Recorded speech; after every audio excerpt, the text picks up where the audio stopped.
some very important feature. So we took the example of, I put full screen. We talked about, I gave you as an example, this histone H3, in which the amino acid 9, so it's this one, the lysine at position 9, can be either acetylated or methylated. And the consequence in terms of chromatin condensation was completely different. We saw that, for example, methylated lysine on position 9, so this is what is written on the chart just on the right, give rise to gene silencing, so it means heterochromatin formation, no transcription possible. Whereas on the opposite side, if we have an acetyl group that is directly cross-linked to this lysine at the same position 9, so it's written in the chart here, you have deposition of enzyme and of histone, and anyway, it's a situation in which the chromatin is open to transcription. So we saw so there are plenty of post-transcriptional translational modification in the histone dates. So it's very complicated, and there are some subtleties that are very difficult to understand, but we're going to stay in a quite simple situation. So from this post-translational modification that we can find in the histone tails, I showed you a little bit what was happening in two kinds of, this is the most common and the most studied post-translational modification of histone. So I talked to you about histone acetylation. So the acetylation of the lysine at position 9, for example, of one histone is done by an enzyme which is called histone acetyltransferase, and you can see the reaction. So there is an acetyl group that is linked to the amino group of this amino acid, and the consequence was the shift from a condensed chromatin to an open chromatin. The condensed chromatin was not open to transcription, and the closed one is the open one is open to transcription. So this was one example concerning the acetylation of the histone. So we saw after, and I made another slide because I understood that yesterday it was a little bit confusing for you. We talked about this second possibility of remodeling the chromatin. When I say remodeling, it means changing the state from a condensed to non-condensed or the other way around. So what we saw just before with the acetylation of the histone, the consequence is if all the histone are acetylated in the genome, the whole genome will be completely non-condensed. But we saw also that there are some specificity, some situation in which, for example, there's somebody in which we are in a place in the genome that is composed only with heterochromatin, but in this loci in the genome, we need to have gene that can be expressed.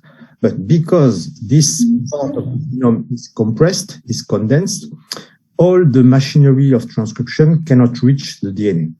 So there is an alternative to global decompensation of the chromatin, which is just decompensation at the local place. Okay, and we saw that it was a kind of summary. So we talked a little bit, and I will show you a slide to explain you a little bit, because we call transcription factors proteins that are able directly or indirectly, that's the key point, to modulate transcription. In the case of the chromatin remodeling complexes, I gave you the example of the SWI-NSF complexes. We have, this is this small ball in black, a protein that we call a transcription factor. But this protein doesn't have any activity in terms of activating the RNA polymerase. What this protein does, it can recognize a specific sequence on the DNA, and it can also interact with enzymes that are able to modify the N-terminal tail of the histone.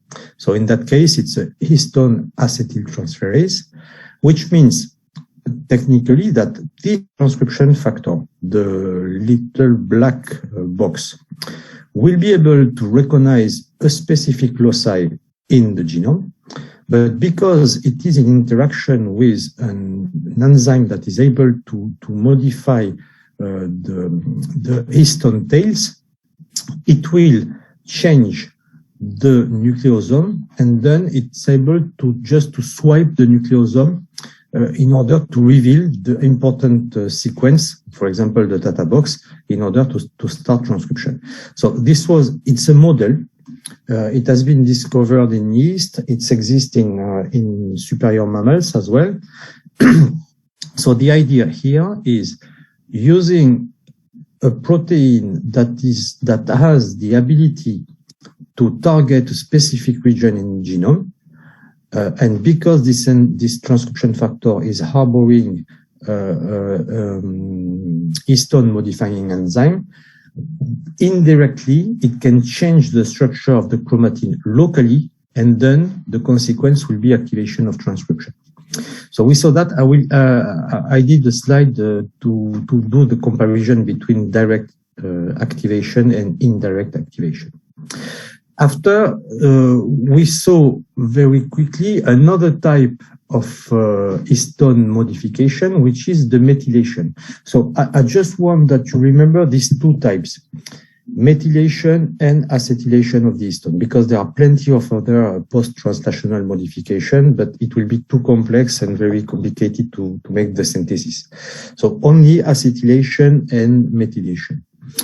So in this slide, I showed you that the methylation can occur also on amino acids that are basic, like lysines. And this lysine can be the lysine at position 9, because this position 9 can be either acetylated or methylated. So this is the simple methylating process. It is catalyzed by enzymes which are called histone methyltransferase. Okay, so what you see in this reaction, it's a very simple reaction. We've got the amino group of the lysine, and then there is a first linkage of one acetyl, then two acetyl, and at the end, the version of the lysine contains three methyl groups, and this is what we call methyl lysine. Okay, and the consequence on chromatin, so we saw this text yesterday, the consequence of methylation of histone is that the chromatin is going to be completely condensed. So the methylation of histone tails, this is the name of the enzyme that is catalyzing this reaction. This is a few examples, and I explain you why I show you this example, of protein that have an histone methyltransferase activity. Okay, and I talked to you a little bit about this concept of writers and readers. I hope you did understand. So just as a summary, what we call the writer are typically this kind of protein, like histone acetyltransferase, both of them, because this is enzymes that are able to write marks on the histone. And these marks, they can be, in the case of histone methyltransferase, there will be the methylation of histone. So, for example, we call that there is one common feature of all this histone methyltransferase is that in terms of structure of the protein, they contain a domain that we call set. And the name set, S-E-T, is just the acronym of the first three methyltransferase that has been identified. So S stands for SUVA. It's something that has been found in Drosophila. I will show you exactly the example of SUVA. Then this one has been found in yeast, and this one is also in Drosophila. And the acronym SET, S-E-T, comes from the first letter of the first three histone methyltransferase that has been characterized. Okay, and we have the writers, and the readers. The readers, what they are a system, protein, complex of protein, or whatever, that are able to identify, to read the state of methylation of the lysine. So if a lysine at position 9 is methylated by a writer, for example, the HP1, which is the acronym is heterochromatin protein 1, this HP1 is able to read the state of methylation of this lysine in histone H3. So do you understand better the concept of writer protein and reader proteins? It's important that you answer me for that. Is it okay or not? It's okay. So we have two partners, one that is writing the code and the other one that is reading the code. Okay. So all this data, we keep that in mind. So this was a little bit of detail on how it works. And here we've got typically an activity of reading the state of methylation of histone H3. So I explain. Here we've got a mature nucleosome that is composed by the 8 histone. The lines that are going out are the N-terminal tail of the histone. And so, for example, in this drawing, you see that histone H3 has been methylated here, the little red box, on lysine 9. So it has been methylated by a writer protein, okay? One of these SET protein. So it has been methylated by a writer, and HP1 is a protein that is able to read this state of methylation. And in this drawing, you see that, for example, the methylation of lysine 9 of histone H3 will allow the interaction with HP1, and the consequence of interaction with HP1 will be the formation of heterochromatin, so no gene expression. Okay, and so here in this drawing, it's more complex than what we need to know, to remember. You have the example of different readers of chromatin marks on histone H4, and you've got one here, which is a reader of the state of methylation of lysine 20 in the case of histone H4. Okay, so these are just examples. So technically, what I want you to remember is the concept of the modification of the tails of histone are done by enzyme. It's reversible process because you can, in the case of acetylation, you can add an acetyl group and you can remove it. These are two different enzymes that are doing this job. You have methylation, exactly the same process. So enzymes that are able to link a methyl group or to remove the methyl group. So reversibility as well. So the enzymes or the complex of enzymes that are adding acetyl group or methyl group, they are considered in the category of writer enzyme because they put new marks or they remove. I mean, they change the code. And then on the other side, you've got all the complex of protein that are able to read this state of either methylation or acetylation. And it's the reading of the state of acetylation or methylation that will have a consequence in the compaction or decompaction of chromatin. Is it okay for you? If you don't understand, do not hesitate, please, to ask me a question where you didn't understand. It's okay? Okay. Done. Okay, so this one we didn't see it yesterday. So hold on, because I've got a problem with my screen. Okay, so it's a kind of summary of what we saw now. So the drawing, we have to read it either from top to bottom. I will put the pointer. Either from top to bottom or bottom up. It's up to you. So anyway, we have two situations. The one on the top, it's clearly written there. It's euchromatin. Euchromatin, it's relaxed, non-condensed. Transcription is active, is possible, can be, it depends on transcription factor, obviously. And you see here, well, it's a kind of schematic. The histone state, we're going to focus on histone H4, which is one of the best known histone.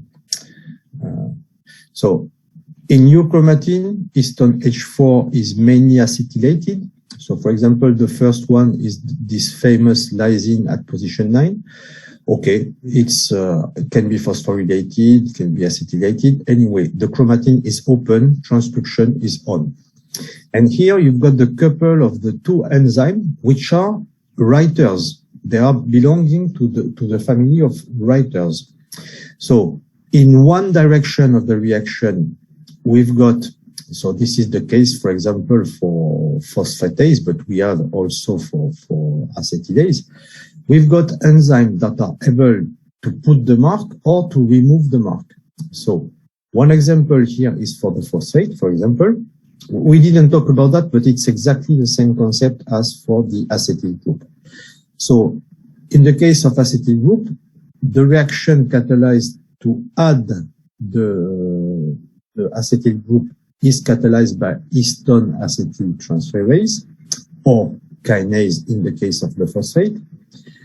The opposite reaction, which is the removing of the acetyl, is catalyzed by histone deacetyl complexes, and removing of the phosphate will be done by phosphatase. So I just tell you because it's written there.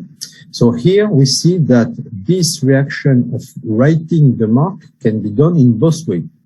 Either you write the mark or you remove the mark. So these are writer complexes.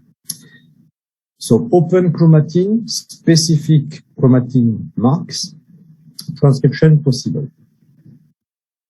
Then if you remove and or change the marks, so in this drawing, first step, we remove the acetyl marks and the phosphate, but don't take care about the phosphate.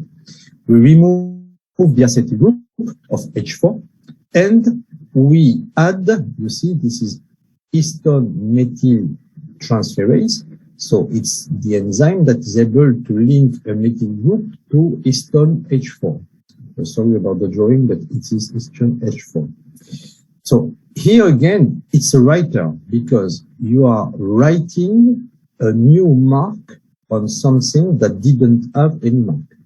Okay. So first step, you remove the acetyl mark.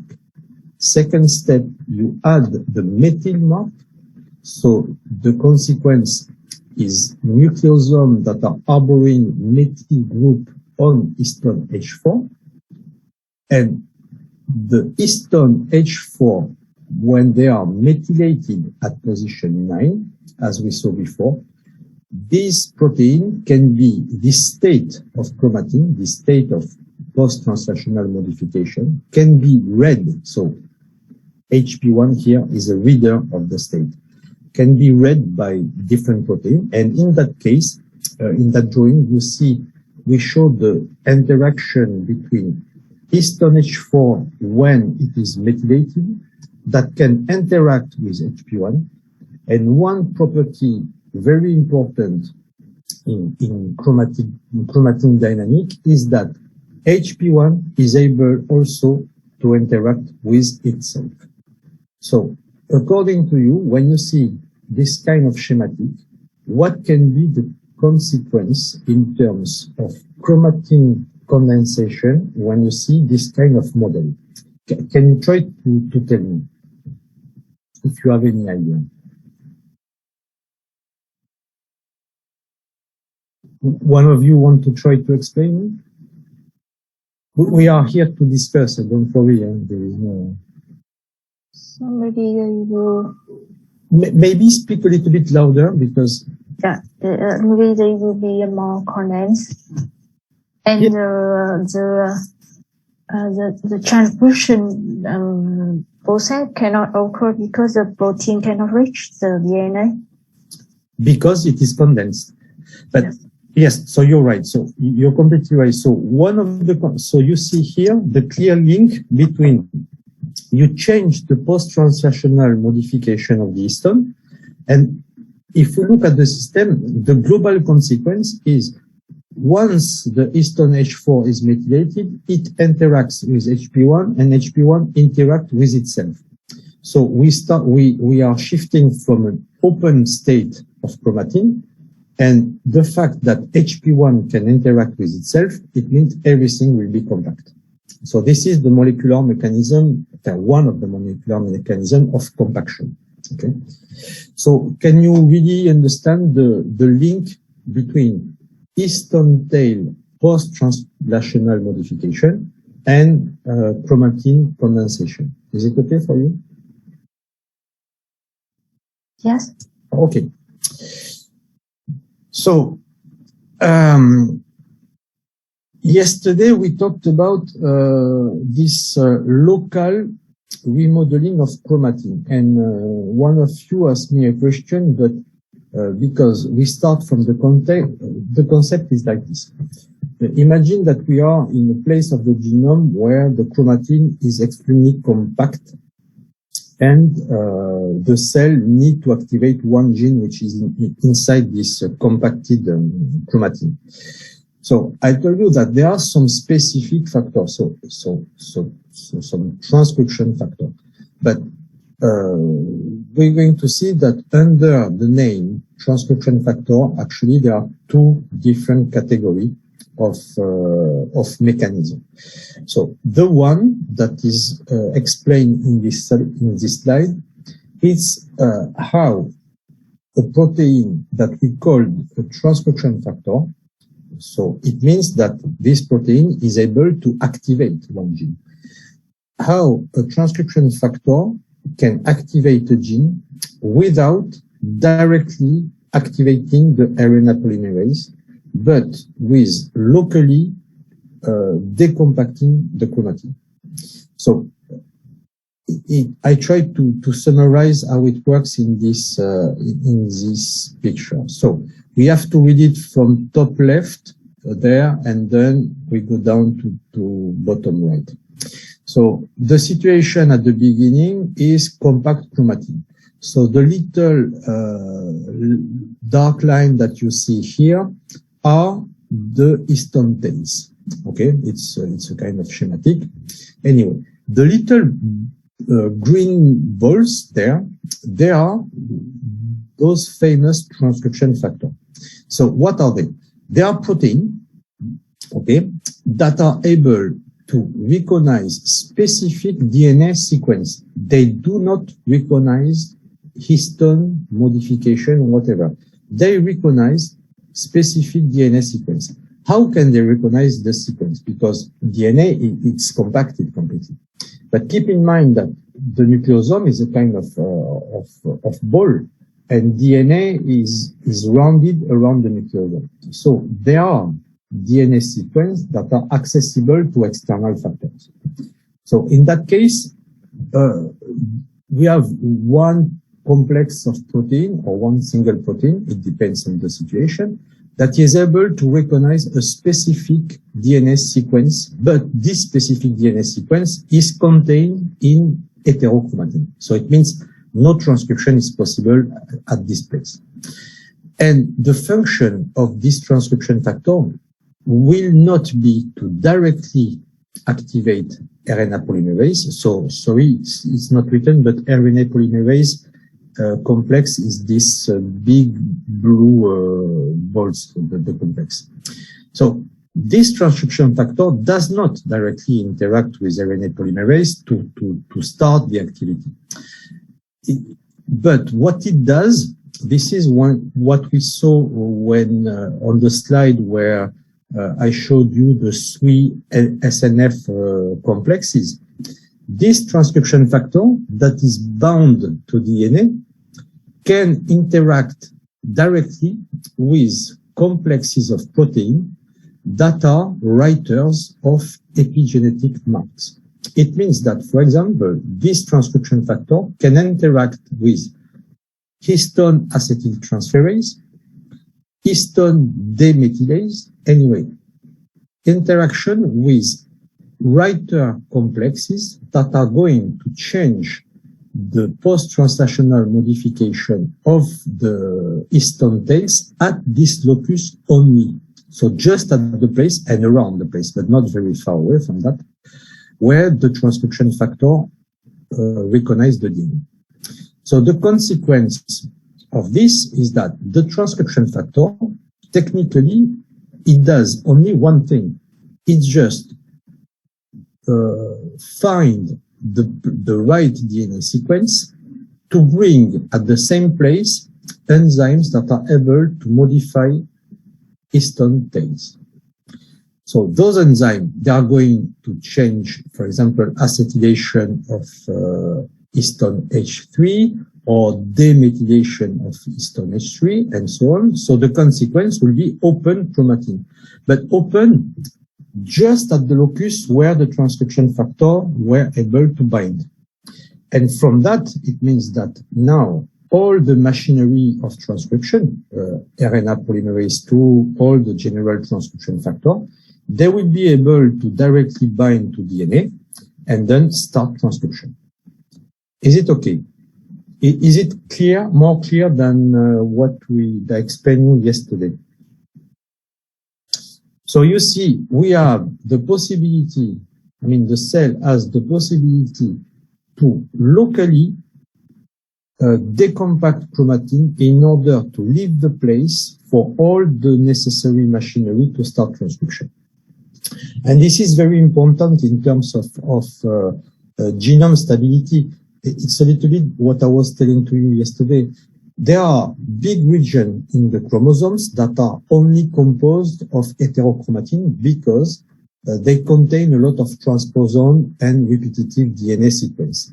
So the cell need to keep this locus completely packed in order to avoid transposon jumping that can be completely deleterious for the genome. But this type of region, they may also contain very important genes that are necessary and compulsory for the living of the cell. So instead of completely decompacting the whole region, that can be dangerous because transposon can jump, the cell is able only to target one specific region of this condensed region, just to decompact it locally and then start transcription. All right? Okay. Then, yesterday you asked me what's happening in that situation during transcription elongation. So we are keeping the same context. We are in heterochromatic context, so condensed chromatin. A gene needs to be expressed inside this heterochromatin. So the first event are just the one that we saw in the previous slide. So local decompaction at the site where the RNA polymerase needs to bind to DNA.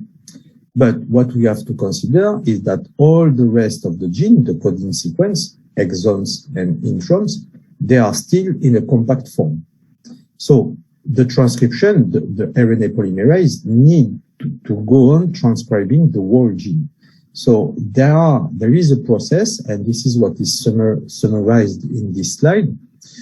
So this is the two-step C and D.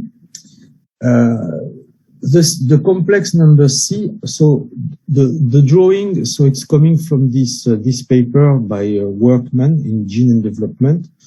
It was on yeast in Saccharomyces cerevisiae. So if you look carefully, it's not very easy to read this kind of drawing. Can you see that there are two different ways of drawing the nucleosome? Tell me just if you can see them. There are this one, there are big balls, okay, and this one, there are small balls. You see?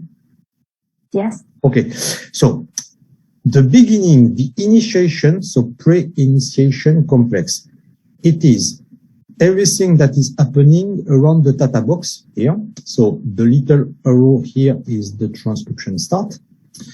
In blue, you've got the complex of RNA polymerase, okay?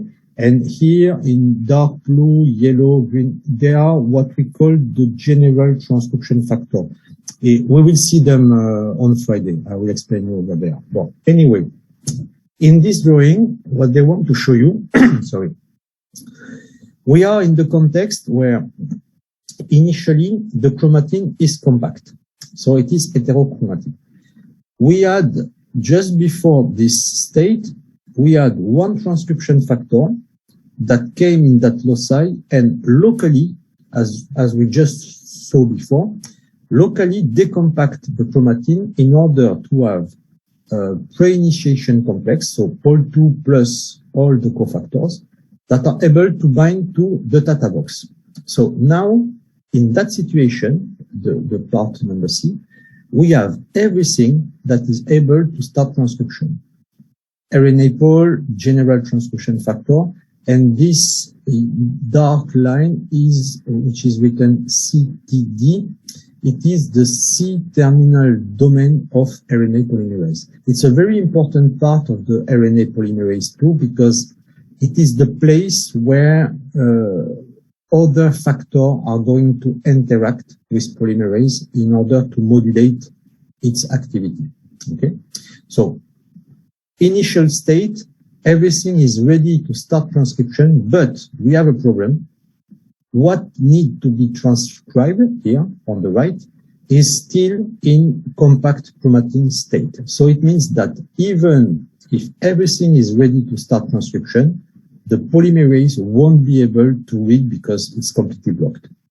So what's happening in order to have transcription extension is that, so look at the small drawing, so heterochromatin with the round ball, heterochromatin on the left, on the right, sorry, at the beginning. And what's happening is that when RNA pol starts, so this black line, it's written here, it's the new RNA which is synthesized by the Pol2.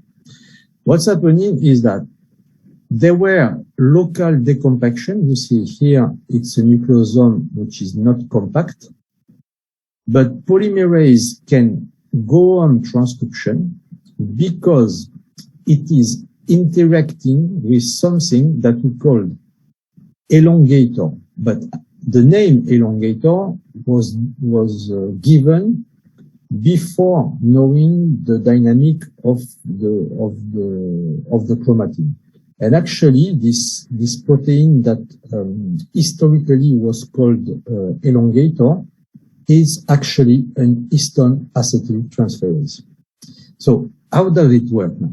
So you have the polymerase that needs to go on transcribing, so it needs to move along the DNA, but because of its C-terminal domain, that is in interaction with an histone acetyltransferase, what is going to happen? It's going just a little bit before the Pol2. It's going to transfer acetyl group to histone H3 at position 9 and transfer acetyl groups. And the consequence of acetylation of histone is decompaction. So in other words, you've got the polymerase that is moving, and just before the polymerase, it carries an histone desacetylase, acetyltransferase, sorry, in order to decompact. So actually what's happening is the process is completely dynamic. The decompaction happened just before the place of the RNA Pol2, and it goes on moving like that during transcription. Do you see what I tried to explain? Is it okay? It's okay for me. It's okay.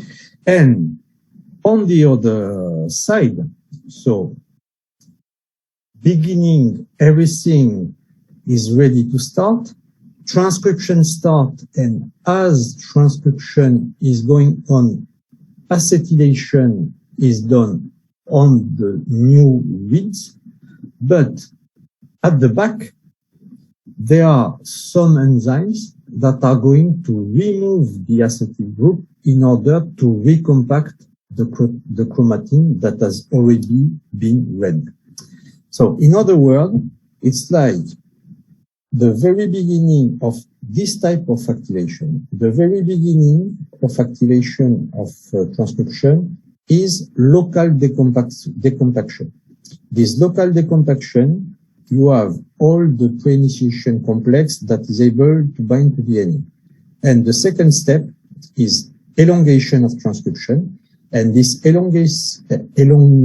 extension step of transcription, you can consider it as a kind of window that is moving with the polymerase. And this window, in front, you add acetyl groups to lysine, so you decompact, and at the back, you remove the acetyl in order to recompact again. So it's a window of decompaction that is moving with the Pol2. Okay? Does it make sense for you? Yes. So Yeah.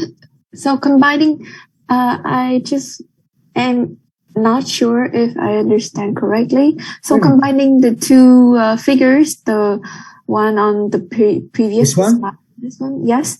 So as I understand it, at the beginning of this figure, the chromatin is heterochromatin, very, very compact, twirled and all of that. And then when a specific transcription factor recognize a DNA sequence, then it opens the chromatin from heterochromatin to euchromatin. Exactly. This is this step. Okay. Yes. Okay. And then it's open. At the end of this figure is the binding of the transcriptional complex. Yes. So at the end of this figure, this last step, I'm sorry, because this figure is the beginning of the next one. So yes, okay. as you explained, compact, reconnection of the site, decompaction. Then all the blue things here is the pre-initiation complex that we found here. So technically, this last part of this slide, you see my mouse? Yes. Okay. So this situation here, we have RNA Pol2 plus general transcription factor. Chromatin is open, but just at the data box. And this step, it's exactly this one. So it is, you see, compacted on the right, compacted on the left, non-compacted, and this is Pol2 plus the general transcription factor. In other words, the blue, light blue, dark, yellow, and so on, they are all this blue one.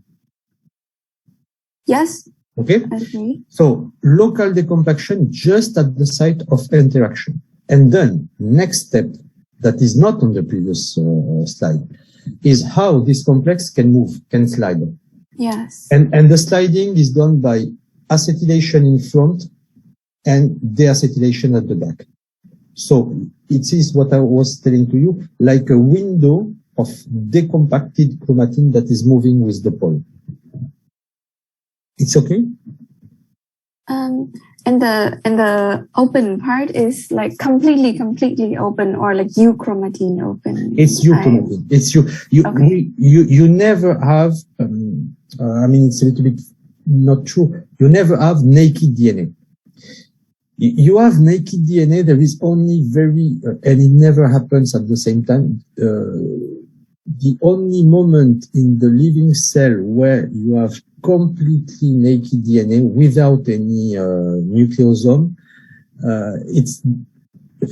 it's one step at the meiosis where we can have crossing over and exchanges, but it's always engaged with nucleosome.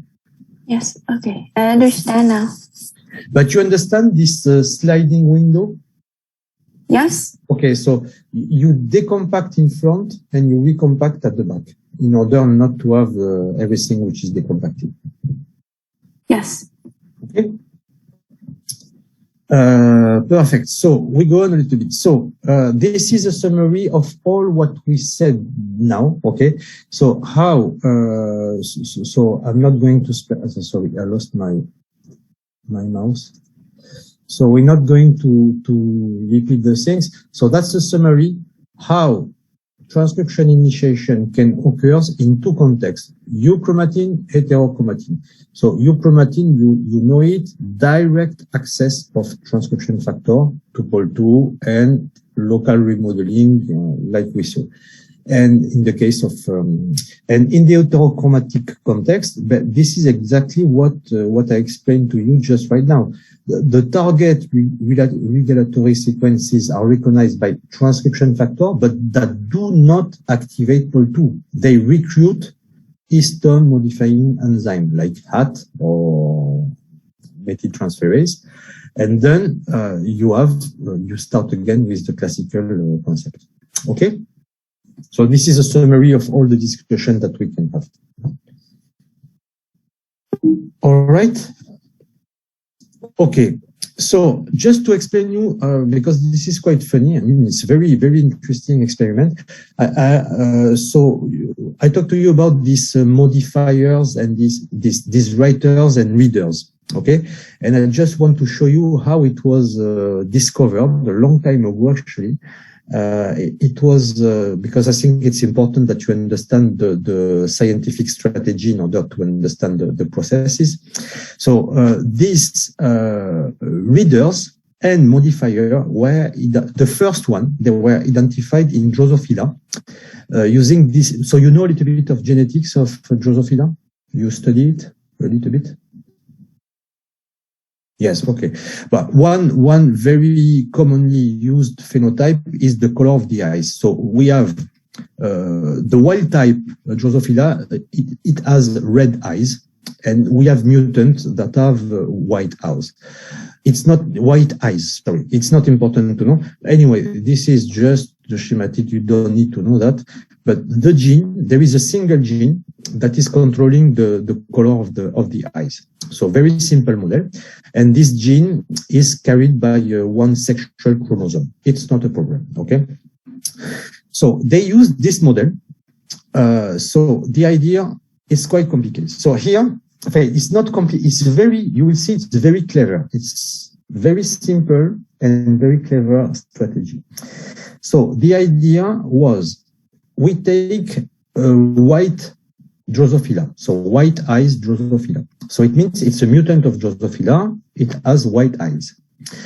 Do you know homologous recombination? Have you ever heard about that?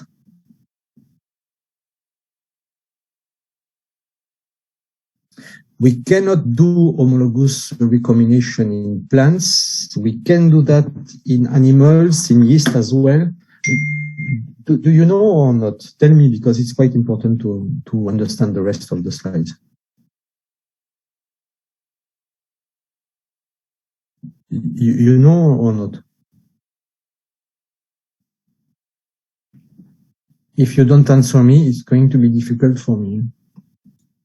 I'm not sure if I know. Okay, but so, okay. So I just write you something on the. Okay, I changed the sharing. 1 second. I explain you this because it is important. Okay.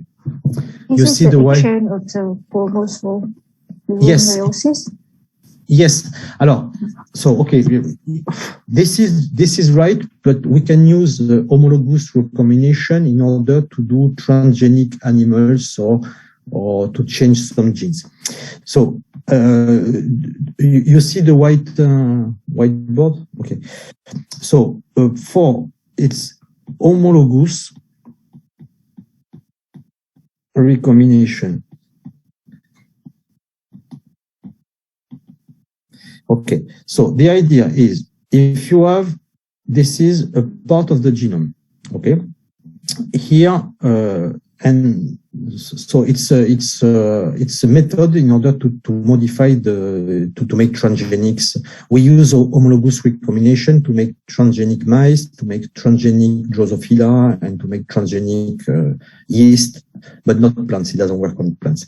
The idea is, for example, so this is the genome. It's a part of the genome of the target organism. All right. We have a vector, which is a plasmid. Okay, so that's a vector. And in this vector, we can put a gene of interest. Okay, I will explain you interest. Okay, and on the both sides of the gene of interest, we add sequences. So they are quite long. They can be around 200 base pair. We can put more till 1 KB, something like that. Anyway, 200 is more than enough. And these sequences are completely homologous to two sequences that we know in the genome.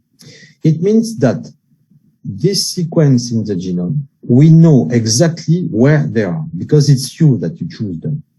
So once we are in this situation, what we can do, you see the mouse here? Yeah.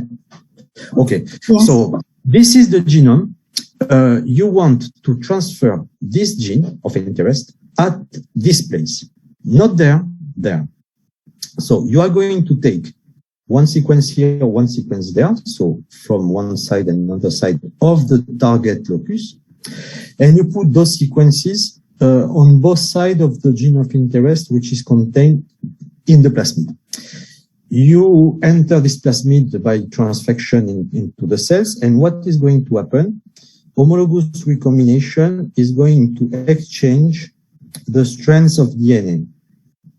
And the result of two recombination will be the genome. You will have the gene of interest, so I call it GI, the gene of interest that has been integrated around the two target sequences. And this is a modified genome. Do you understand the idea? It's okay?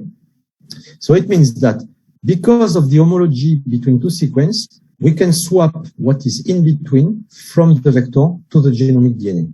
So it's a way to transfer genes, and it's the way to transfer them at a specific site. And this is what is important for us. So you understand at least the concept? Okay, so we go back to our flies. So here, what we have, they took a white fly, and using homologous recombination, they reintroduce in that place of a chromosome, I explain you afterward, the wild type red gene. Do you understand the process? So we have a fly that has white eyes, and you reintroduce in this fly, you reintroduce the wild type gene. So the fly has now the eyes are red back again because you complement the mutation. Okay. So I explain you how the drawing, what corresponds to the drawing at the bottom of the picture. In Drosophila, the sexual chromosome, it's a little bit strange because the centromere is not in the middle of the chromosome. It's at one end of the chromosome. It's not a problem. The drawing is done like that. The small line, black line, represent euchromatin, and the big white box represent heterochromatin in this chromosome. Okay? So this is a normal chromosome of the fly, of the Drosophila. We have centromeric region, heterochromatin, so compact chromatin, and the rest of the chromosome is non-compact. Okay, so it's open to transcription. If you take a mutant fly, so white eyes, you introduce the red loci in euchromatin, you reverse the phenotype. Is it okay for you? It means you put back the wild type gene in the mutant context. So if you put the wild type gene, W+, in euchromatin, perfect restoration of the phenotype. But if you choose, because of the use of homologous recombination, you can choose the target of the site of insertion. If you decide to reinsert the wild type gene, W+, but not in euchromatin, but just close to heterochromatin, look what happened. So according to you, why, when it's really in euchromatin, the complementation works, and when it's very close to heterochromatin, complementation does not work? Do you have an idea of that? Is it because the position near the heterochromatin makes the gene harder to be transcribed? Yeah. Exactly. You are completely right. Because heterochromatin, what we saw is it means that we don't have gene expression. So they did put it just before heterochromatin, but you see the wild type gene expression is not good at all. Okay. So the idea, so you understand this experiment. It's very simple. You put wild type gene, euchromatin, you restore the phenotype. You put the wild type gene close to heterochromatin, you don't restore completely the phenotype. Okay. And the researchers were very, very clever to use this phenomenon to understand what are the writers and the readers. So what they did, they took this fly, okay, this one. It's very important. So they took a fly that contain the wild type gene close to heterochromatin. And then they took this fly and they regenerate mutant from this fly. Okay. So they were screening for modifier of the phenotype they were having. So here we have got, so there will be three different drawing one by one to explain you how it works. So here you see back again the structure of the chromosome. So the situation that we just saw, okay? Centromeric region, heterochromatin, euchromatin, and the famous wild type gene that we put just before heterochromatin. The phenotype, we know it, is the one that we saw just before. So you do not restore completely the phenotype. You take this fly and you do mutation. Some mutant, they were affected by in the chromatin condensation, but they didn't know that at that time. So they found flies and mutant of this fly, where they call that a suppressor. Suppressor, why? So keep in mind that the drawing on the left, they didn't know that. They had only access to the phenotype. So some of the fly that were used for the mutagenesis on the top, when you mutate them, you restore the phenotype. But you restore the phenotype without changing the position of the wild type gene. So it means that between this fly, very weak expression, and the new one, the mutated one, you didn't change the position of the gene, but it is more expressed. So this increased expression was due to the modification of the heterochromatin landscape. So it means that in this fly that has red eyes, actually in the genome of this fly, the wild type W+ loci was not anymore in heterochromatin as it was before. So because the place of W2 in the genome didn't change, it means that it is the heterochromatin place that changed. You understand? Okay. So they found plenty of different, what they call suppressor of PEV effect. PEV effect is position effect variation. So they found suppressor of this effect, and they found activator. So activator is exactly the opposite phenotype. So the original fly, weak expression, because W plus is just at the border between hetero and new chromatin. Suppressor, the W plus is now only in new chromatin, but still at the same place. So strong expression. And the enhancer of this position effect, the wild type gene W plus was not expressed at all anymore. You see, it's very more weak than in the first one. And this is because now the W plus gene, before it was just at the border between hetero and euchromatin, now it's completely in the middle of heterochromatin, so no expression at all. Do you understand this process?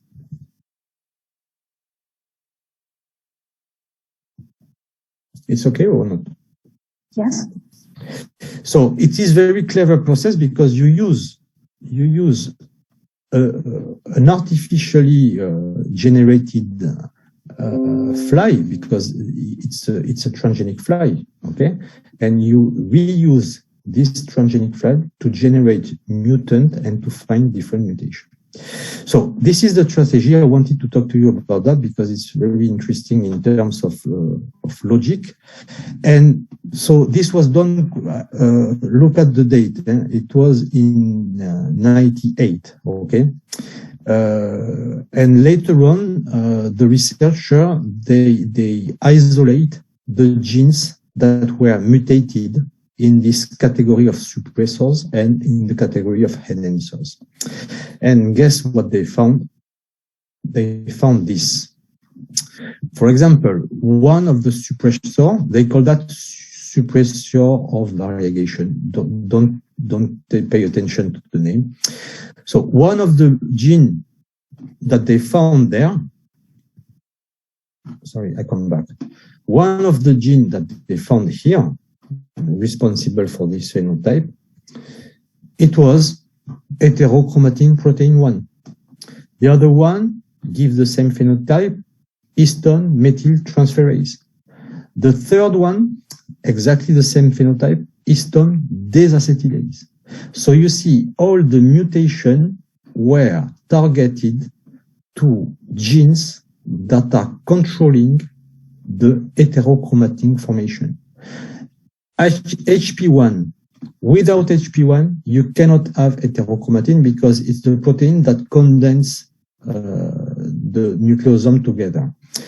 Without histone methyltransferase, you cannot have H3 tail that is methylated in lysine number 9. So because if lysine number 9 is not methylated, HP1 cannot interact, so no condensation. Then they found also the histone deacetylase. It makes sense also because this enzyme removes the acetyl group, and you need to have the acetyl group removed from lysine 9 in order to have methyl that can be exchanged with acetyl. So basically, from this very simple genetic screen, so how you start from a gene that is not very well expressed because it's just by heterochromatin, how it can be expressed being at the same position, it is because you have mutated, you have completely knocked down some genes that are directly implicated in the formation of heterochromatin. And we saw them here. The three genes here, I just selected them because this is the one that we saw. HP1, histone methyltransferase, and histone desacetylase. Is it okay?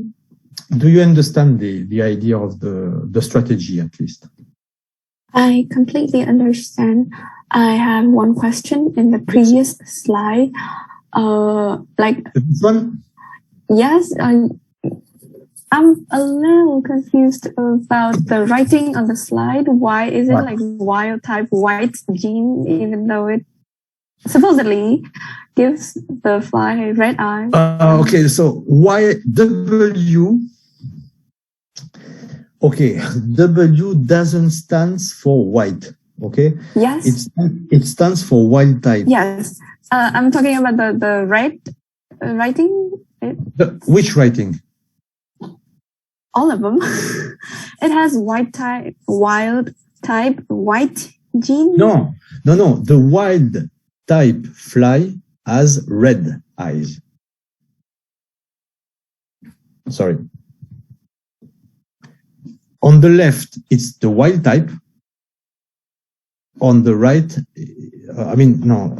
here. On the left, here, the white-eyed is the mutant, and the red-eyed is the wild type. Yes. It's okay? Yes. But do you understand so? Wait, I will try to... One sec.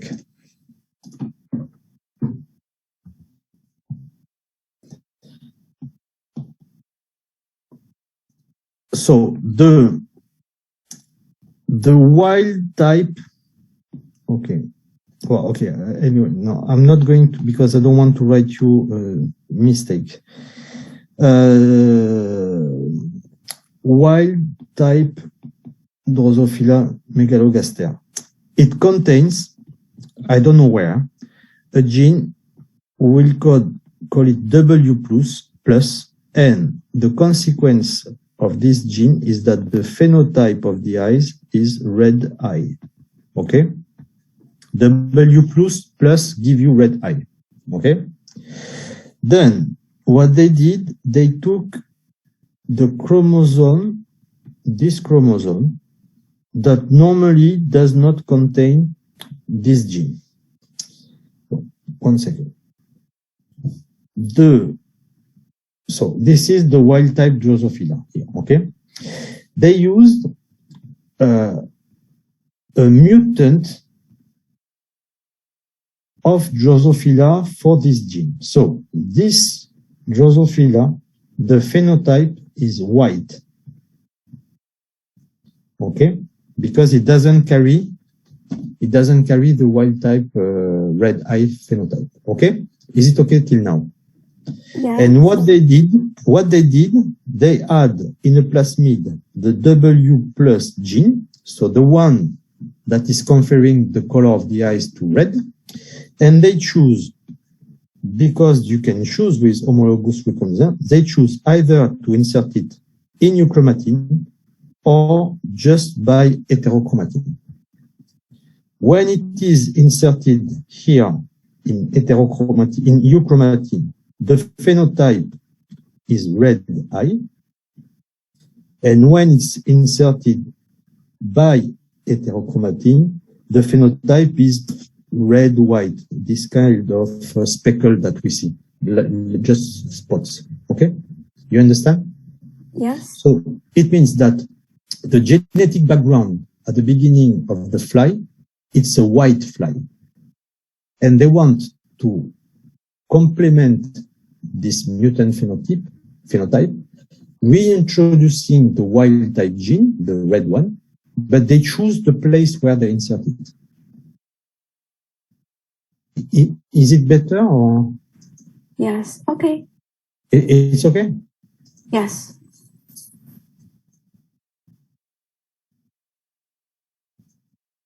Okay, so so to go on, this is how they managed to identify that it was actually protein or enzyme that were responsible for the compaction or decompaction of the chromatin. Okay, so I prepared to you just now 2 slides. So we have almost finished on chromatin. I will just show you a few things in terms of heritability of the epigenetic marks, just to show you what are the laboratory methods that we use to study the chromatin structure, because I think it's important for you to, now you have the background in terms of conceptual data, but technically, how do we study chromatin structure in research in the lab? So there is, it's mainly based on the same strategy. So I show you first the strategy, which is called chromatin immunoprecipitation. Have you ever heard about that, or is it completely new for you? Do you know the strategy? It's a general strategy in biochemistry or molecular biology, which is called immunoprecipitation. Do you know the concept, at least? Yes. Yes. Okay. Yes. So the idea is quite simple.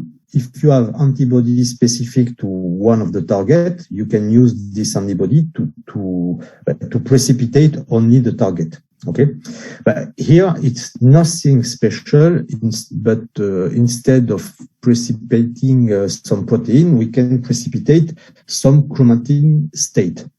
So the idea is extremely simple. If you are familiar with immunoprecipitation, is you take the starting material is quite important and quite tricky to have.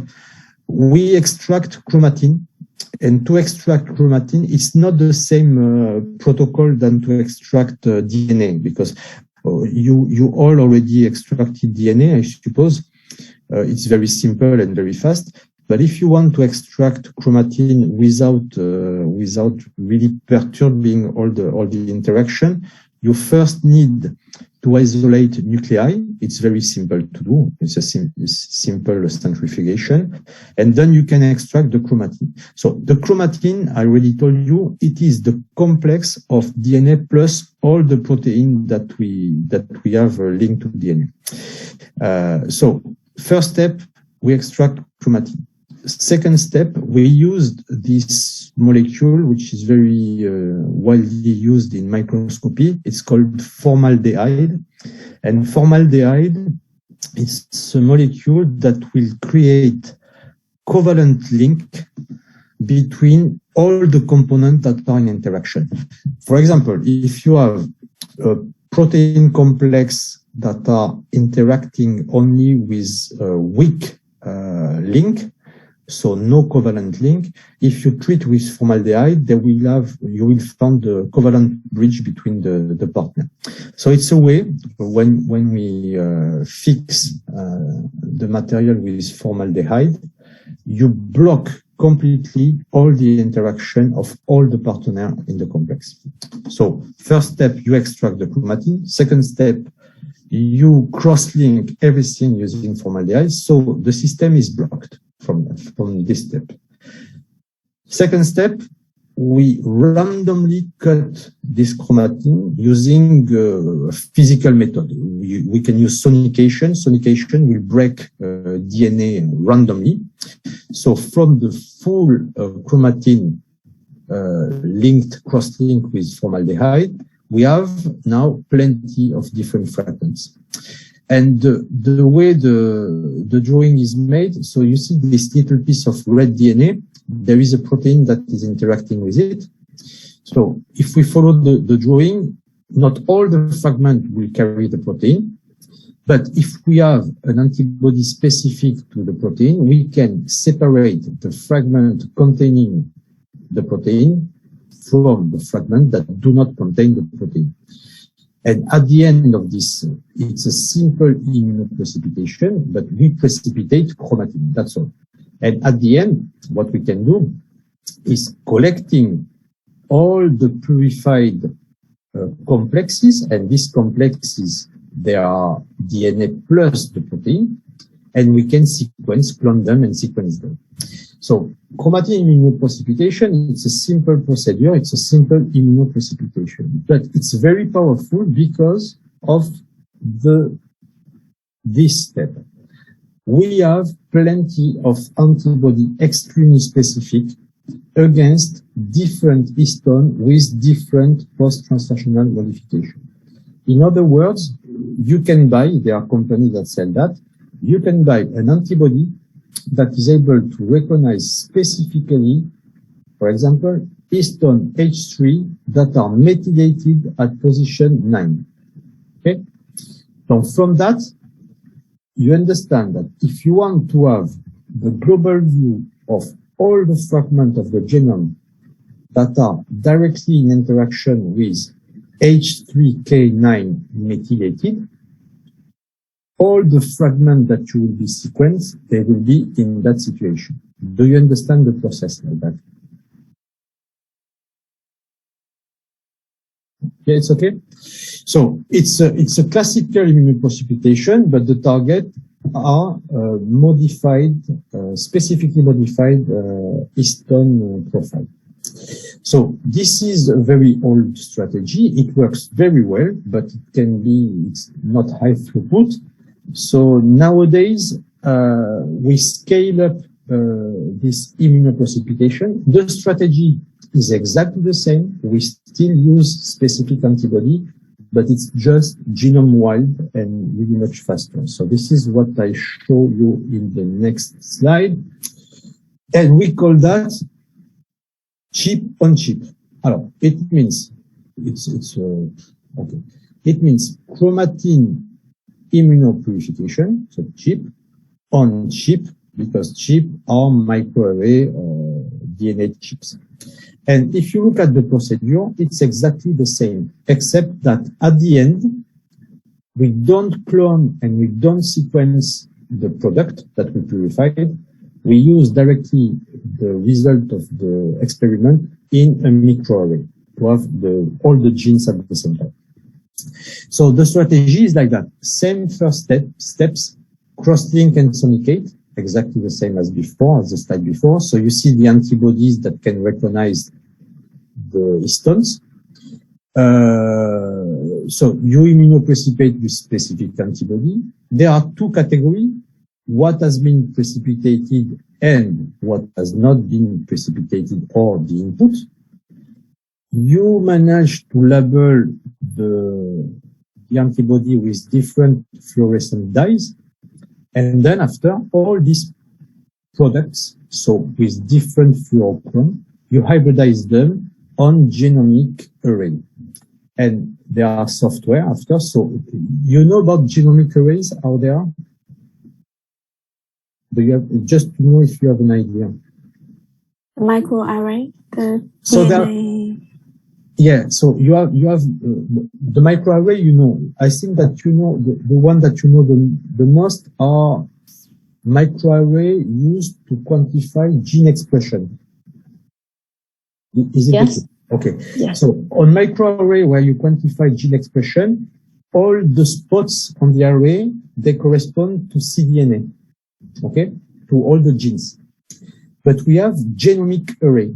Genomic array is the same strategy, same technique, but instead of having only the cDNA, it has all the fragments that cover the whole genome. It means coding and non-coding. So the whole genome on an array. And we know the position of every spot. So when you use this strategy, it is exactly immunoprecipitation as we saw before, exactly the same. But at the end, instead of sequencing, we use an array. So from this drawing, I hope you realize that all the fragments that have a red fluorescent dye linked, it is because they contain, they were purified by the antibody.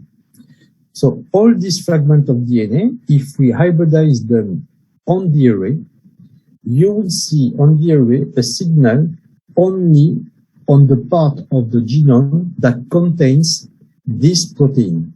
So you can have a direct picture of the whole genome that contain, and the places in the genome that contain the target of the antibody. You see the difference between this slide. The technology is the same, this slide, we use antibody, but at the end we need to sequence.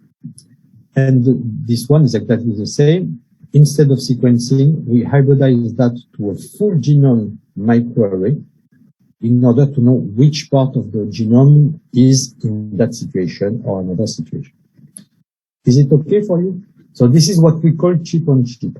It's very powerful because it's like if you take a picture of the state of the chromatin at the whole genome level. And obviously, you can use different antibody.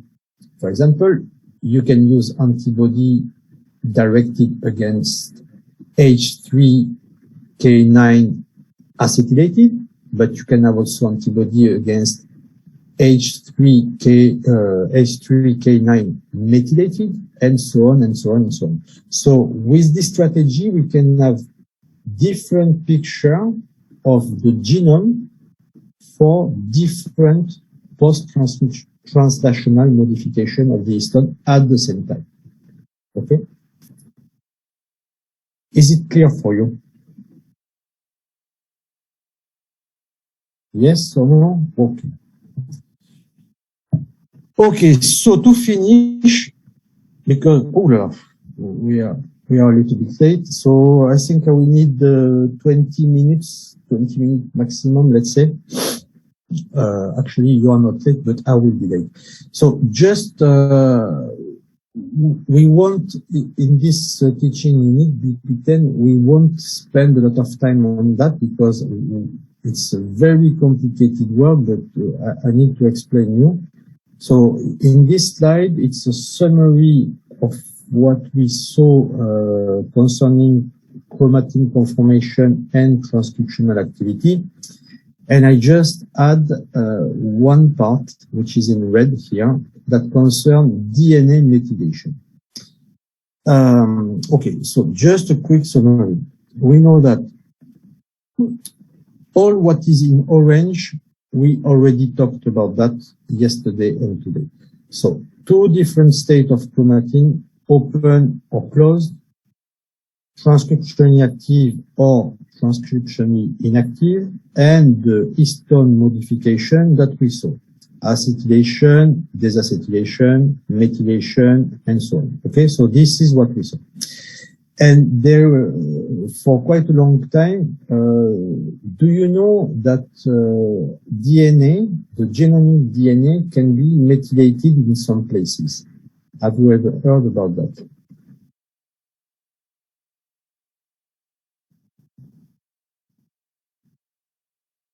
Do you know or not?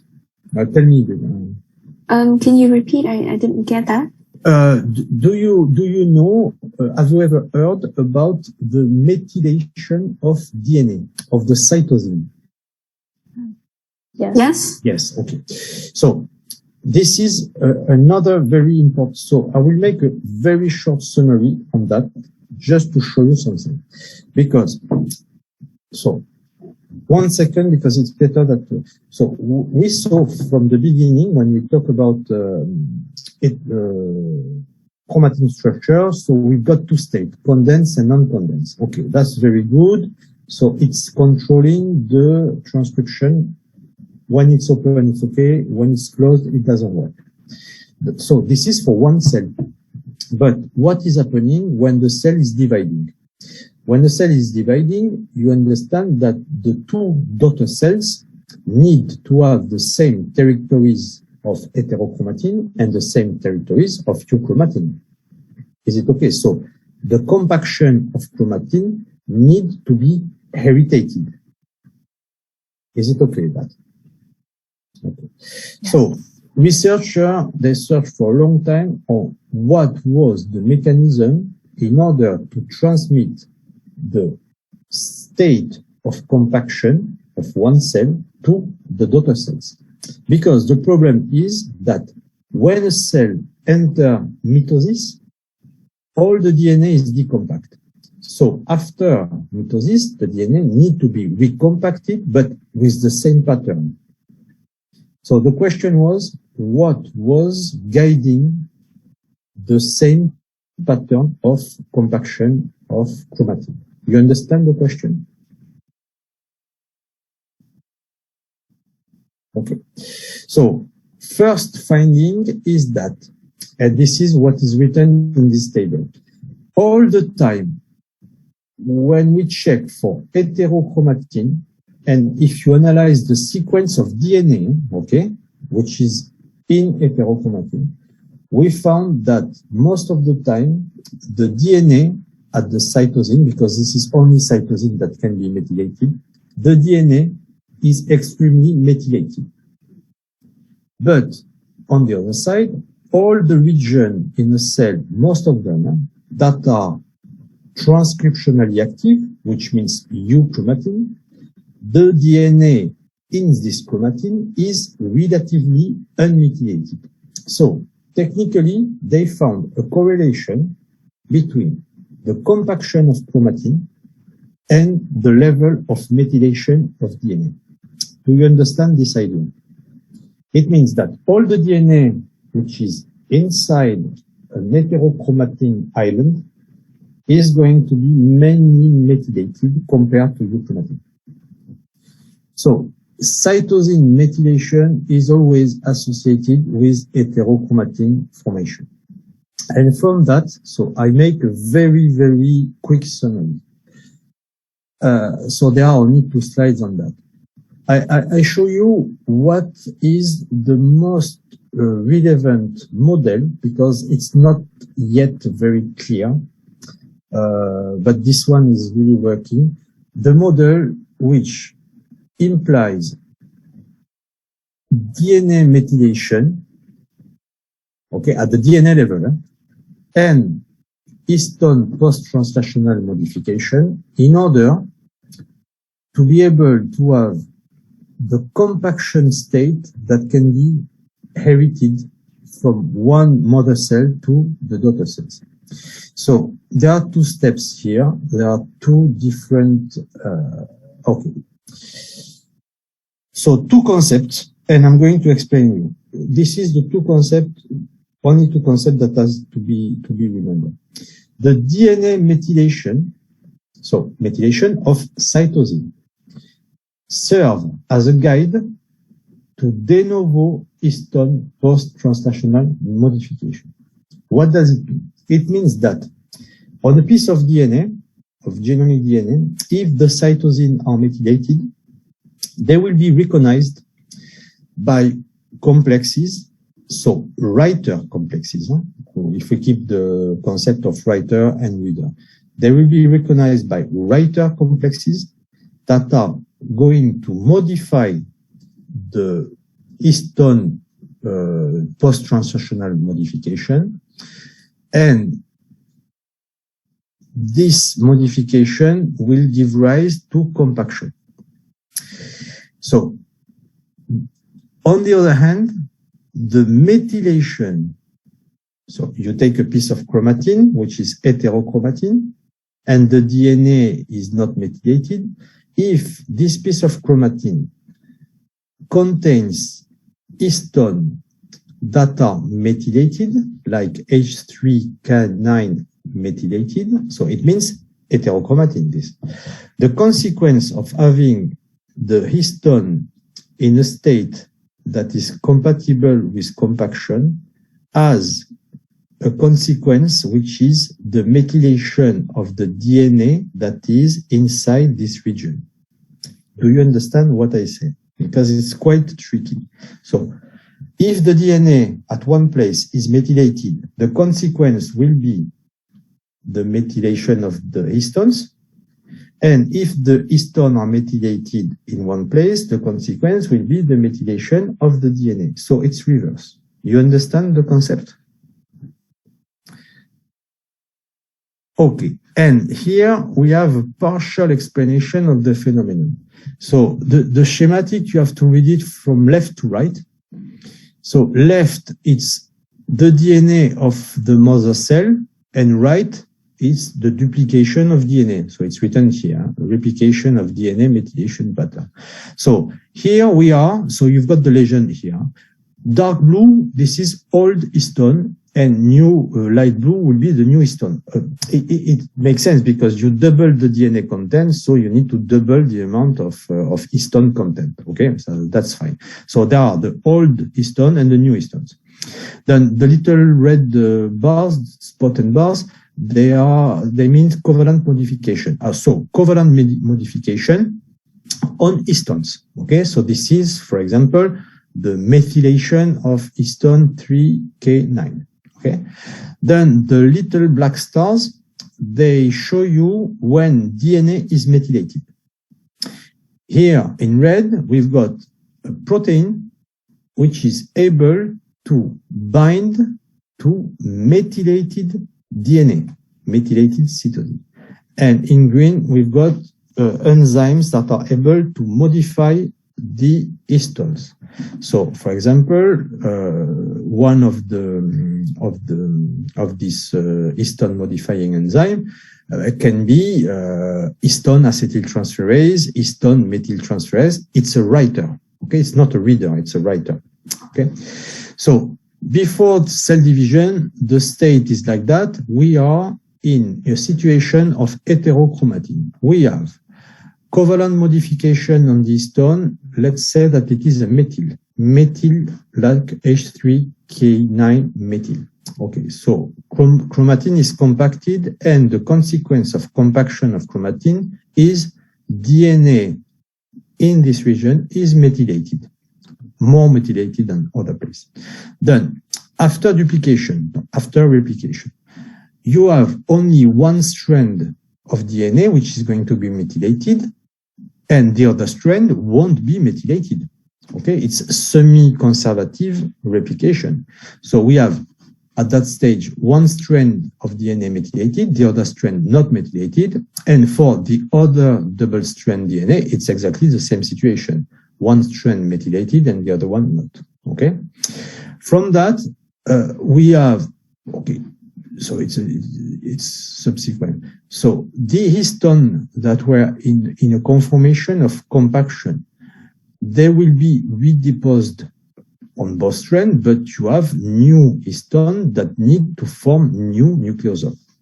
So the one that were already modified, methylated, will stay methylated. It's not a problem.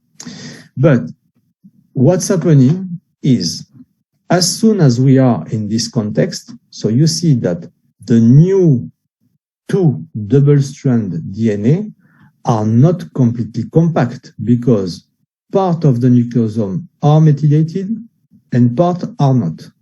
So it's not a convenient situation. And what is happening is you have specific proteins that are able to recognize the methylation of DNA.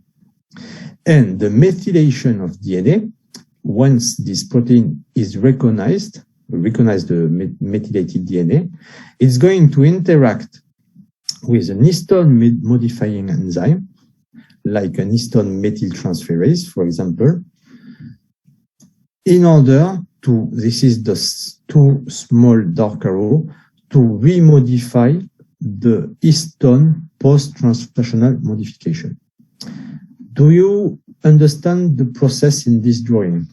So it means that this semi-conservative event is very quickly rebalanced in order to be completely in a condensed situation. So there is another way to see it. I put this drawing because it's a little bit more clear maybe. So here the color code is, so in yellow you've got the DNA with the two loops around the histone core.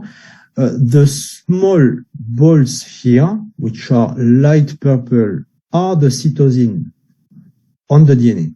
So when it's light purple, they are non-methylated, and when they are dark purple, it means methylated cytosine. And so in this way, you can see what's happening here. So when we've got the H3 tail that is methylated, okay, this situation, we have this HP1 that is recognizing the methylated histone. So this is the protein that is responsible for condensation of chromatin.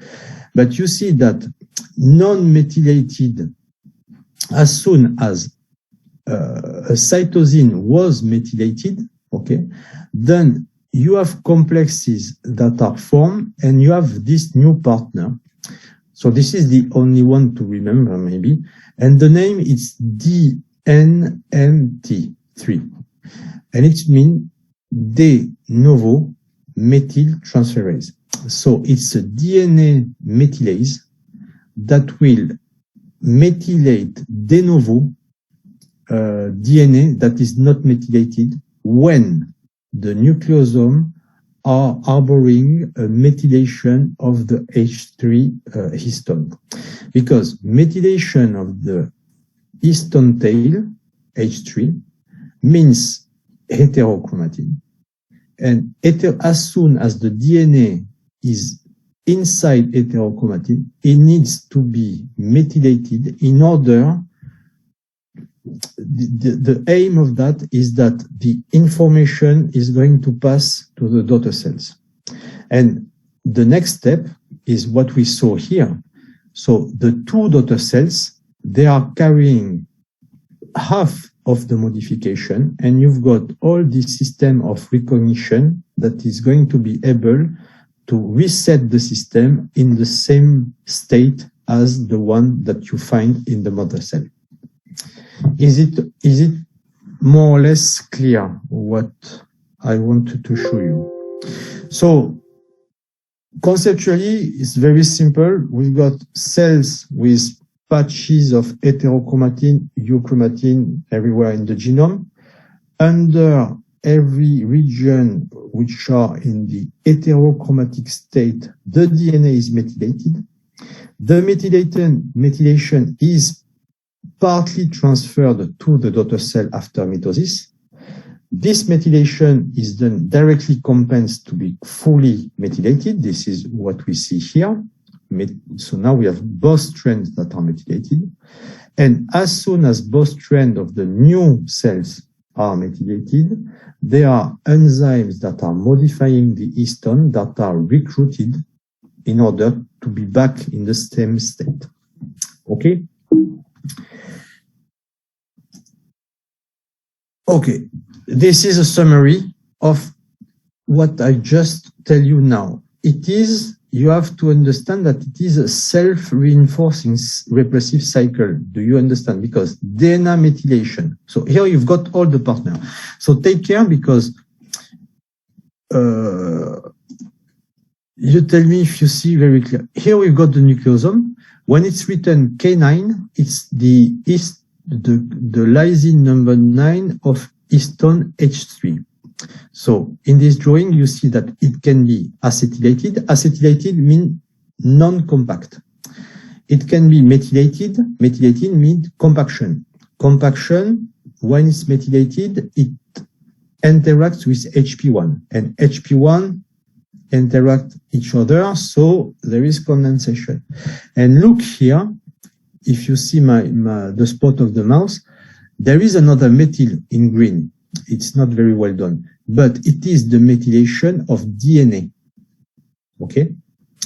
And look, what's the concept is that if you have methylated H3 on lysine 9, there is interaction between HP1, and interaction between two different HP1 give rise to compaction, but HP1 interact with this red enzyme, which is a methyltransferase of DNA. So it means that when we are in a configuration of heterochromatin, there are enzymes that are going to methylate the DNA in order for the next cycle to re-put the same mark on the histones. Okay, so in this drawing, it's quite complete, because you see that also when the lysine 9 are methylated, it means heterochromatin. We have HP1 interacting, but also it recruits histone desacetylase. And why it recruits histone desacetylase? Because you need to have the activity of removing an acetyl group on this lysine in order to put new methyl. Here it's histone methyl transferase. So do you understand the global meaning of this drawing? Because it's very complex. There are a lot of data there. Okay? So heterochromatin stimulate histone methylation, stimulate DNA methylation, inhibits desacetylation, that will remove the acetyl, so stimulate desacetylation. And this is why we call that a self-reinforcing cycle. All right. Do you have any question? We're almost finished now. Okay. So just tell me if you have any question. Yes. Can I ask, because in the replication, so the CpG of DNA is will remain to the in the daughter chain, right? So the protein quicker give the methylase group to the histone will depend on that CpG, the state of CpG isolate to give the.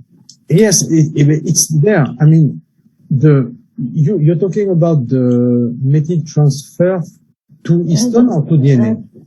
Can you go back to the previous slides? I think it's more clear. Yeah, in the daughter chain, I can see that. In the I can see the CpG state of the DNA it remain in the new chain, right? After replication, the CpG of the DNA it will be remain or it need. Here you mean? Yeah. Okay. I have not done this. No. Okay. You can imagine that here you have also another methyl CpG binding protein here, just here, and it will recruit also an histone modifying activity here. Is it that your problem or? No, I mean, if I want to know which will go first, like the DNA CpG methylation will go first, then the histone methylation will go after in the loop chain. Okay. Yeah. That's I cannot answer that. I cannot. I never saw any clear. I would say, to be sincere, I don't know if we know. I think there are. If you see the model, there should be two processes that happen at the same time, because histone methylation. Look here, histone methylation has for a consequence to recruit DNA methylase, okay, and methylated DNA recruit enzymes that are modifying the histone. So it recruits also histone desacetylase or histone methyltransferase. So to be sincere, it's like the story of the eggs and the chicken. I don't know where to start, but this is why and the problem all the time when you have this kind of cycle, which is self-reinforcing, it's very difficult to say what is the first event that starts your cycle. To be sincere, I don't know if it is the copy of the methylation of DNA that occurs first or the methylation of the new histone that occurs first. But what you have to keep in mind, which is more fundamental, is that there is a direct biochemical link between the state of methylation of histone and the state of methylation of DNA. And the state of methylation of DNA, there is only thing that is very clear, is that one strand of the DNA of the mother cell is going to be so methylated at some regions, is going to be found back in one strand of the DNA of the daughter cell. So it means that here we already have a template to put a second methylation here. Then it's true that we have already nucleosomes that are in a condensed situation. So I would say that it's more the duplication of methylation of DNA that should occur first, but almost at the same time, we've got all the nucleosomes that are going to be methylated as well. You see what I mean? It's very difficult to tell you who starts first. It's more clear now. Okay. So just, did you have other question or is it okay? Okay. So just to finish, I just show you one result. It was the very first one. It was done in plants. It has been published in Cell, which is, I think, one of the best paper in biology in 2006. And what they did the first genome-wide high-resolution map of DNA methylation in Arabidopsis. And this is very interesting. I just show you one figure of that. So it's a very complex figure. Okay. So we're not going to look at the top of the figure because it doesn't make sense for this lecture. The top part of the figure is all the methodology that they use to quantify. And I want that we focus on the red box here.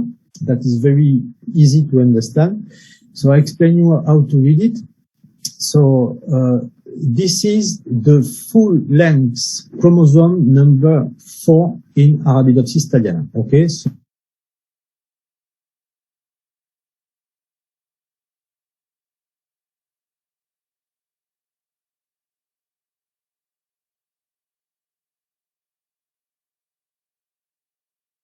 So you see there are gray boxes and dark gray boxes. So this is to show you where the heterochromatin is present in this chromosome of Arabidopsis thaliana.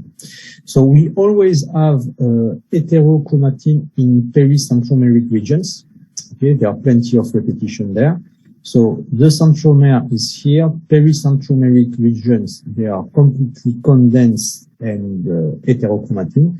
And one particularity of this chromosome number 4 in Arabidopsis is that in the north arm of the chromosome, there is, we call that an heterochromatic knob. It's a loci, a locus here, that contain a lot of repetitive element, and therefore it's completely compacted at that place. So the idea is you take this chromosome, full-length chromosome, we know already which are the parts that are heterochromatic and which are the part of the chromosome which are euchromatic. What they did, so it's a little bit difficult to understand. So here down there, you've got 3 boxes. Okay, these 3 boxes, we're not going to look at the bottom part of the boxes because you have to read the full paper to understand, and it's not the aim today. We're going to see only the 3-4 lines. So the little line with the blue data, the green one, and the second group. So what they did in these 3 boxes, left, middle, and right, you have the result of, for example, this box on the right correspond to the analysis data on the very top of the north of the chromosome in euchromatin. Okay, this is a place where chromatin is not condensed. The box in the middle correspond, you see the little arrow here, correspond to a place in the chromosome that is very close to the centromere and right in the middle of heterochromatin. So it's data typical for heterochromatin. And the box on the right corresponds to another place on the south of the chromosome, which is also, like the first one, euchromatin. Okay? So, as a summary, this box is euchromatin, heterochromatin, and euchromatin. And here, on the first line, so we're going to look at only the 3 lines here. In blue, they show you in this fragment, so you have the size here of the scale. Eh? So imagine that this window is going to be 30 kb. in that region. This window here is going to be 30 kb in that region here. And this one is a smaller one. You see it's almost, it's going to be 5 to 6 kb in that place here. So for all this fragment, they report on the very top line the presence of repeats of DNA. Okay. So what can we see? We can see that the region on the north of the fragment does not contain or very few repeated sequence. Okay. So very few repeated sequence. The sequence on the south of the chromosome, which is also euchromatin, also contain a small part of repeated sequence and after no repetition at all. Whereas the part of the genome that is located just by the centromeric region contains, it's mainly only this, contain a lot of repetitive elements. So that's the starting point. And the two lines just below, the green one, the green graph and the blue graph here, they are giving you in wild type plants, so no mutation. This is why I don't want that we look the bottom because they are mutant. So in wild type plant, they check the level of methylation of DNA. Okay, this is the title of the paper. And why there are two lines? Because they use two different methods. The first method to analyze the methylation of DNA is methylcytosine immunoprecipitation. So you remember chromatin immunoprecipitation. We were using antibody directed against one particular form of histone in order to know where they were in the genome. But we can do the same for methylcytosine. It means that we have, it is commercially available, antibodies that are specific to cytosine when they are methylated. So it means that with this method, we can separate the pieces of DNA that are highly methylated compared to the ones that are not methylated. And so this is the result obtained with this method. And the second line, the blue one, it's the same data, but that are been obtained with a different method that use methyl DNA binding protein. It's not important to remember. It's another method to analyze the methylation profile in the DNA. So first, you can see that the green data, they are the same as the blue data. Okay, so we can only see the data. So we will finish with this slide. How can you interpret these two graphs? Can you give me at least one idea? Do you find a rationale between what I'm showing you now and all what we saw before in the lecture?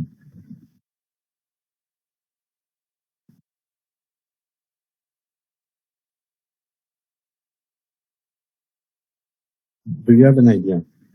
I can see it's highly methylated.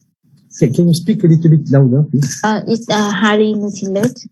Oh. Because the signal point length quite high.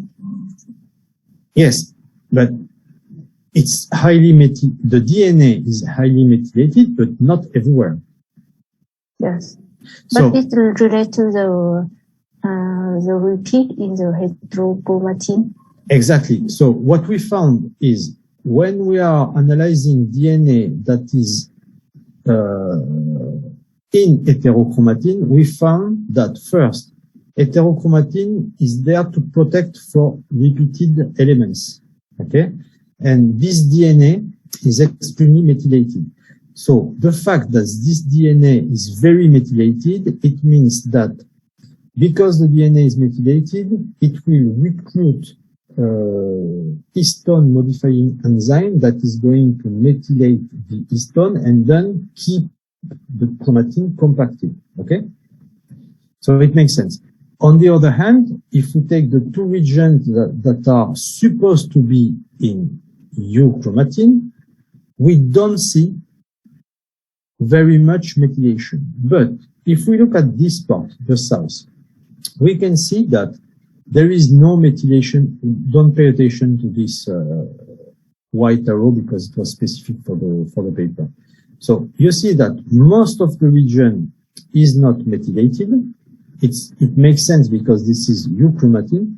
But look, there is something that is very interesting here, is that in this euchromatic region, there is a place where you have some DNA repeat. It can be transposons or it can be microsatellite or whatever, but a very small stretch of repetition.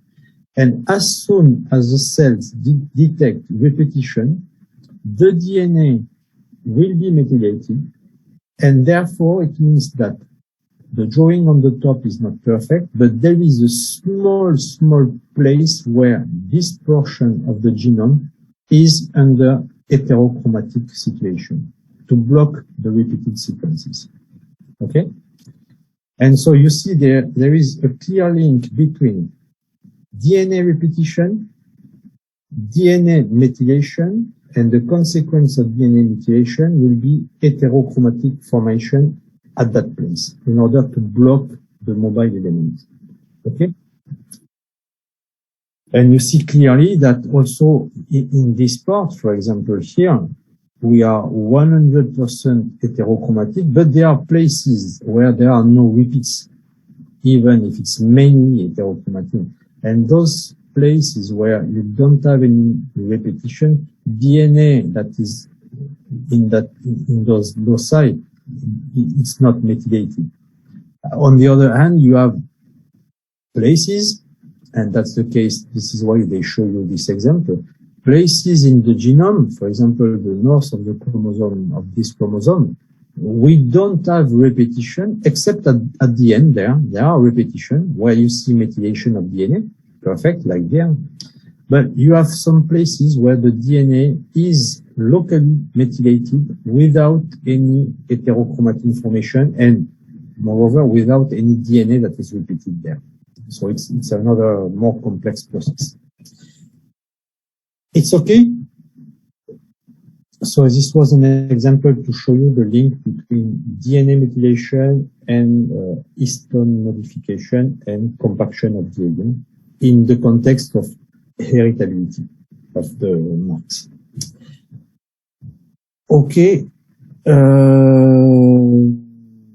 We finished now. We will go on.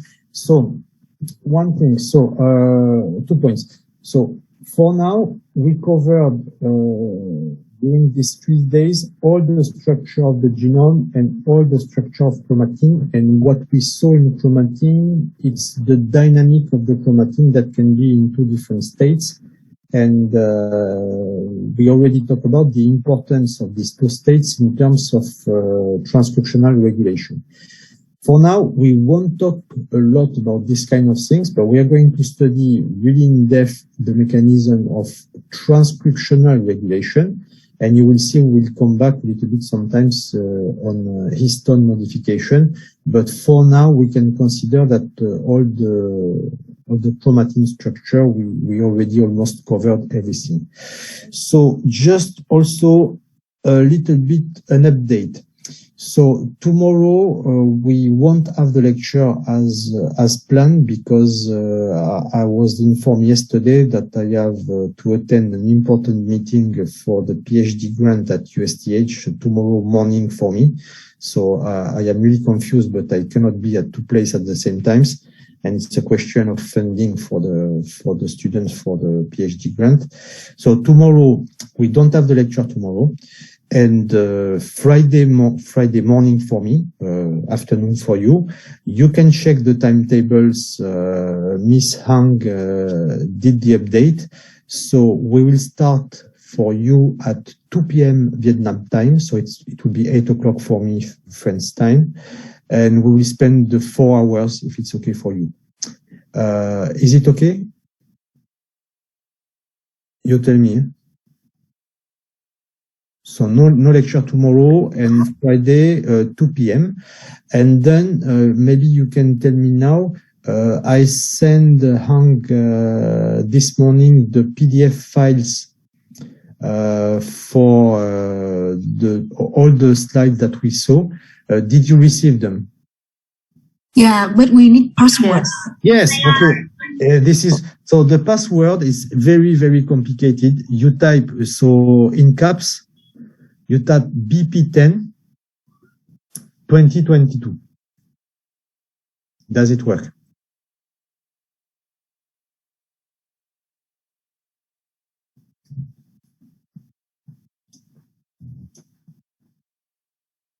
It works? Can I write in chat? Okay. Oh, sorry. No, because the chat, yeah, BP, exactly, said BP10 2022. It's okay? You can check if it works.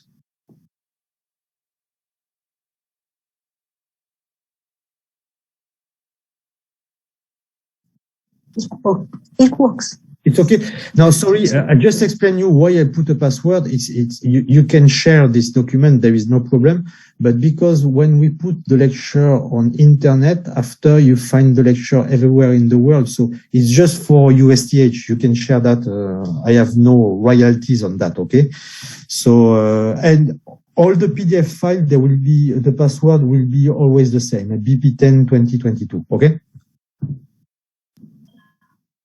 Yes. Okay, do you have any question or we go on Friday?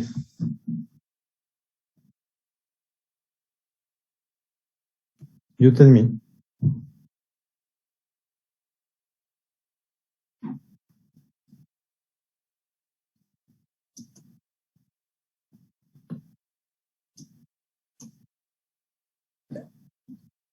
Can you answer me? Is it okay or? It's okay. It's okay. So what you can do maybe, because tomorrow we won't have lecture.